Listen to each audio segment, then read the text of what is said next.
Hi and welcome to my channel. I'm Simon and today I'm here to talk to you about female authors of the future.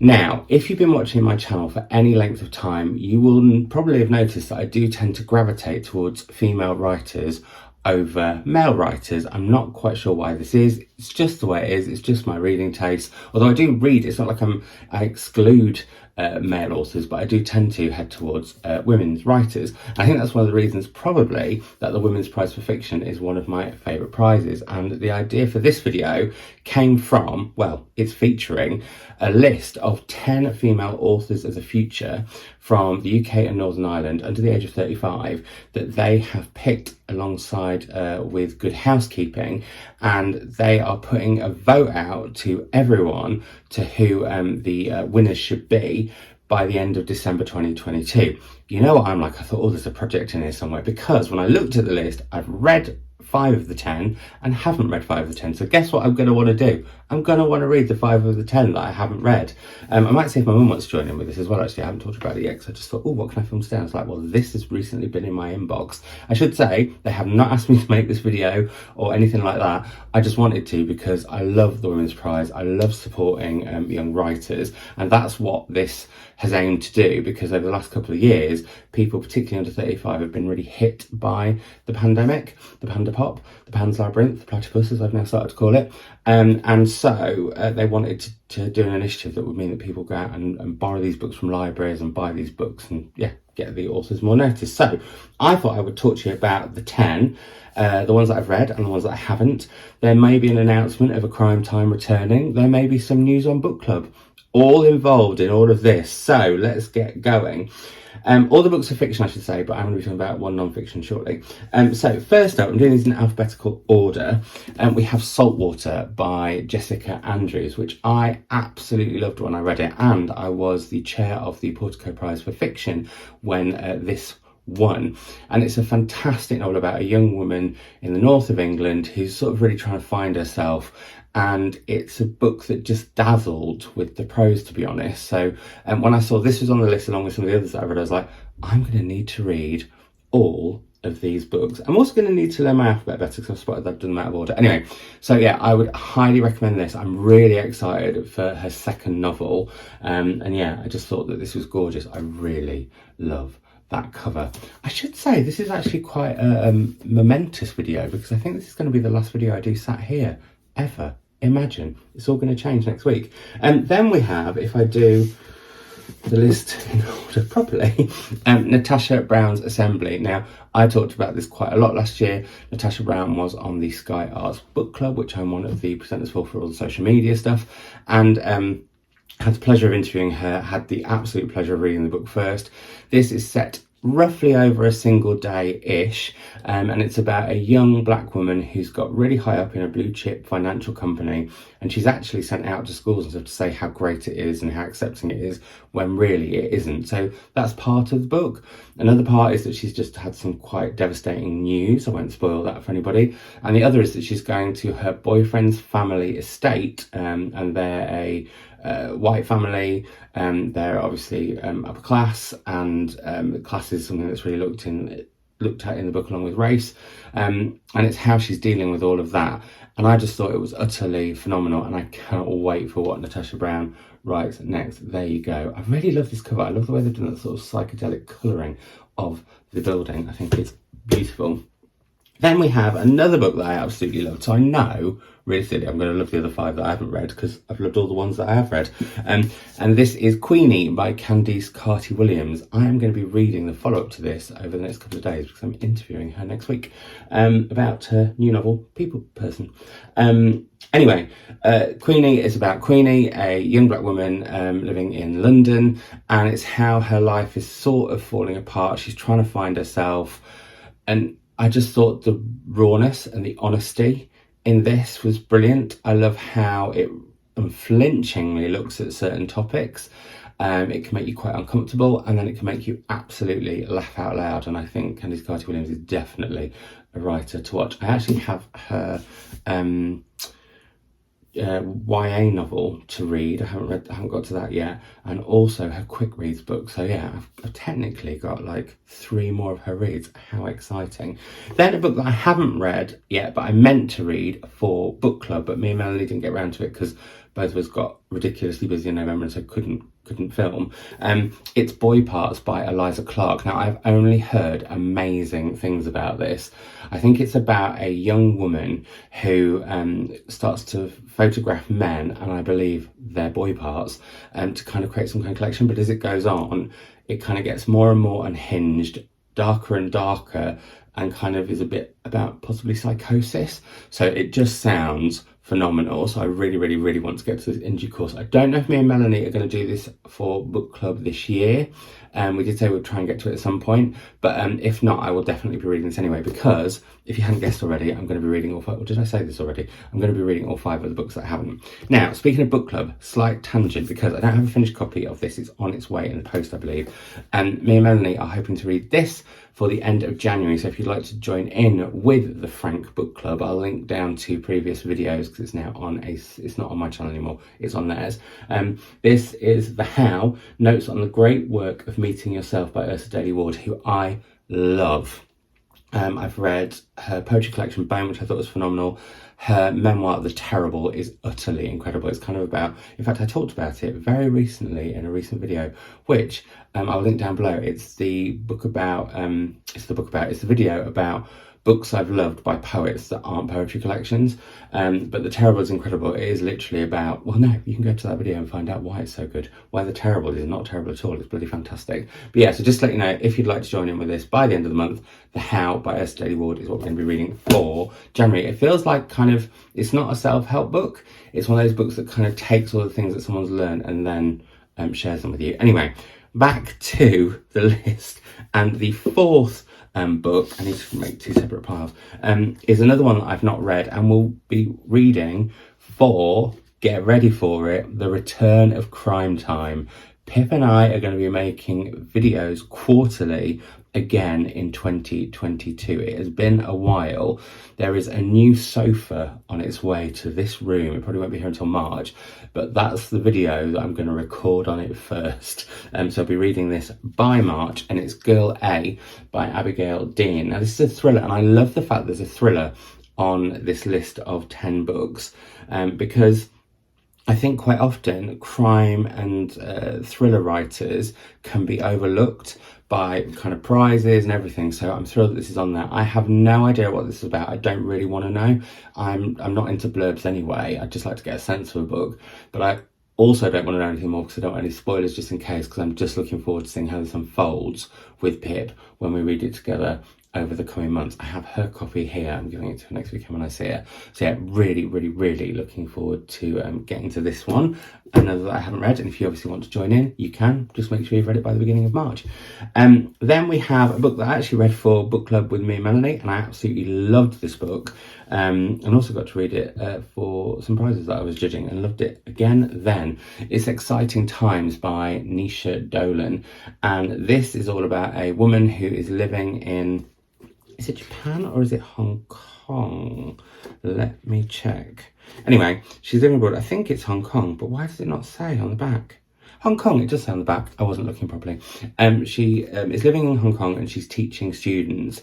And some of those scenes are hilarious, where she's teaching them English and the thoughts that go on in her head that she doesn't pass on. But it's how she's living with this banker. They're in a relationship. He goes away quite a lot. And one time while he's away, she meets another woman and starts an affair with her. And it's how that kind of transpires and unravels in all sorts of ways. But it's a really interesting character study into this woman living abroad, but also just a real interesting look at there's themes I wasn't expecting to come up in this, like Europe's position with Hong Kong, particularly the UK and Northern Ireland, questions around bisexuality. And I love the way that actually, even though it is about bisexuality, it doesn't sort of go, oh, hi, this is a book talking about bisexuality. It's just there, and it's just what's happening, without it being like, I don't know, the hook to hang the book on, if you know what I mean. Anyway, I thought it was great. I thought the way it was written was fantastic. It made me laugh out loud. It moved me a lot as well. And also, I found it really interesting as an autistic own voices novel too. I read a couple of books by autistic writers last year, and I found them incredibly powerful in very different ways. This, I think, it's the frank, unflinching. Some people read it as cold. I didn't. I just read it as like direct, which I loved. Yeah, fantastic book. Loved it. I have not read this book yet, but I have read the previous 2 books by this author, and I think she is phenomenal. So I was meaning to read this last year. I didn't get around to it, but I definitely will be. It's Mrs. England by Stacy Halls. I mean, come on. How beautiful is this? It's just... Oh, doesn't like it when I do that. It's just gorgeous. I don't know much about this, but I think it might kind of link into a genre that I made up towards the end of last year, which was Housekeeper Gothic. I get a feeling it's about a big house and a family living there, but what's going on behind, I suppose, closed doors, but also in secrets. I was going to say under the sofas and behind the cushions. I don't know why. But yeah, I'm really, really, really excited for this one. On the front, it actually says there's no such thing as a perfect family. I just love the way Stacy Halls writes. Her characters are fully formed. Her storyline's fantastic. And they manage to be plotty and kind of page turning, whilst like literary and also rich and sumptuous in their description, if you know what I mean. So the best of all worlds prose wise, frankly, I think. So hugely recommend her novels if you haven't got to them. And have I read 2 of her novels, or is it 3? Is this her 4th book or her 3rd book? Hang on 1 second, reader. It's her 3rd book. I was imagining one then, but I think it's because the covers have been quite different. I also do love, actually, on the note of covers, the fact that the publisher's done a really good job, I think, with Stacey's books, where you can always spot a Stacy Halls book because they all have a certain look, and I think that's a brilliant thing. Anyway, there we go. Then we have a book that I haven't read, another one that I haven't read, and that is The Family Tree by Sarish Hussain. And I feel awful that I haven't read this yet for 2 reasons. One, it's up for the Portico Prize at the moment. I'm actually filming the hosting segment of the Portico Prize event on Saturday in the Portico Library. I'm very, very excited about it. I don't know who the winner is yet. But it's been on there. But also the Candid Book Club, when they came on the Sky Arts Book Club, not last season, but the one before, all told me that I had to read this book. And I was like, I will, and bought it, and then promptly haven't. And I love a family saga. And I think this is one. And also, actually, I've just spotted it's got a quote from one of my favourite authors on it, Aisha Malik. One of my favourite authors. I really loved one of her recent books. I've called her one of my favourite authors because I have a feeling I would love every single book that she does. So one of my favourite discovered authors in the last how many years, which I actually found through the lovely Lena. Yeah, I'm really keen to get to this one. I don't know why I haven't. I've just spotted there's birds on the cover, and my prompt from my mum each month, me and my mum are giving each other a prompt to sort of inspire where we read from, and hers was birds for that, and this has birds on it. I don't know if it's got birds in it. Anyway, yeah, a big stonking family drama, which I'm all for, and I'll just show you that cover close up because it's an absolute treat. So yeah, looking forward to that. I have read Daisy Johnson's Sisters, and I really love this. It's a gothic, short, sharp book about sisters and an incident that has happened that we don't know about but slowly gets revealed as their mother is driving them away from where they're living, and they're going and living in an old sort of semi-abandoned, ramshackly house for a while to escape from everything. But of course they can't escape, and things come to the fore, and it gets so good and so dark. Yeah, I thought it was phenomenal. I've also read Fen, Daisy's short story collection, and her novel that's got a gorgeous cover, that's title I can't think of, that was up for the Booker. I want to say Everything Under, and I was right. So yeah, I highly recommend Daisy Johnson. It's a fascinating list because there's so many that I like super duper agree with. And then another author that I haven't read, and the last of the 10 books, is Sankofa by Chimbundu Anuzu. And I have Welcome to Lagos, the debut novel, on my shelves. I actually thought for some reason I'd read it. I don't know why, I just did. But I haven't. And I've been wanting to get my mitts on this. So this list coming out, I think it came out a couple of weeks ago, and I was reminded of an email this week, made me buy it last week when I first heard that this was the list. Anyway, I've gone off on detail there. But again, don't know very much about this one at all. But as I knew there were so many books on the list that I had read and loved, and authors on the list that I had read but I hadn't read that particular book, I was like, right, well, I need to get my mitts on this then and get reading it. So I shall. Sorry, I had a coughing fit. Now, I haven't been secretly having a quality streak. For those of you who don't know about that dreadful occurrence where I almost died on the first day of the year, head back to my best books of 2021 here to find out more. Chocolate can be dangerous. Anyway, so that was the list of the 10 books as chosen by the Women's Prize and Good Housekeeping and the panel of judges they had. I bet there was an absolute abundance of possibilities, and I was thinking of going through my shelves and seeing if there were authors that I would recommend and maybe doing a video on that. Would you like to see that? But what I would love to hear from you is any female authors under 35 from the UK and Ireland, because some may not have gone to this list for whatever reason, but also around the world that you think that I would really love and that you love. And it can be a debut novel. They can have a whole load to go back to, because that's quite exciting. I've got that with a couple of authors. I've got, Candice, Carty-Williams, 3 other books. I've got Chibundu's previous novel. But yeah, and in terms of project-wise, because I did say I do like a project, and I am thinking I would like to read the 5 that I haven't.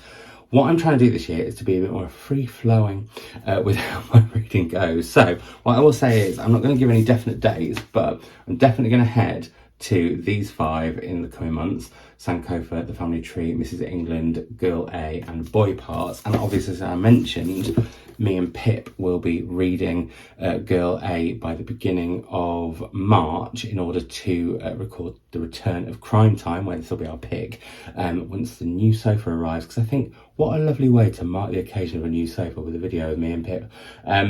Because sofas should be shared sometimes. I mean, I like to have a whole sofa to myself generally, but anyway, blah, blah, blah, waffling.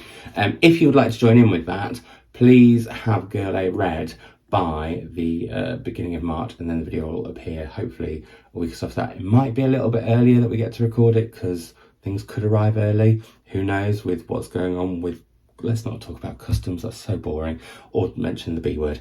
But yeah, if you'd like to join in, you can. And what I will do, I think, is at the end of November, aim to have read all of them and then be able to have a conversation about my rankings and yeah, all that shebang, and you can join in too. So here they all are. I've held this one dreadfully because I wanted to try and show them all, but I can't do it. I'm going to drop them, and then that would be awful. But yeah, these are the 10 books. Let me know in the comments down below if you've read any of these or any other books by these authors. If you didn't like them, save that for when I've read them, because I'm excited about them and other people might be too. But yeah, I would love to hear your thoughts on these 10 books, but also, as I said, any other female authors under 35 from all around the world that you love and would recommend to me and anyone else who watches this channel. That would be lovely. Have I missed anything? I don't think so. I'll be back on Sunday with my first reading vlog of the year, where I will talk about the first books that I've read, the first book, well, I'll not just talk about them, I'll show you them. I'll show you the first books that I've read, talk about them as I'm reading them, take you to the first bookshops I've been to in the year, and show you the first books that I bought as well, alongside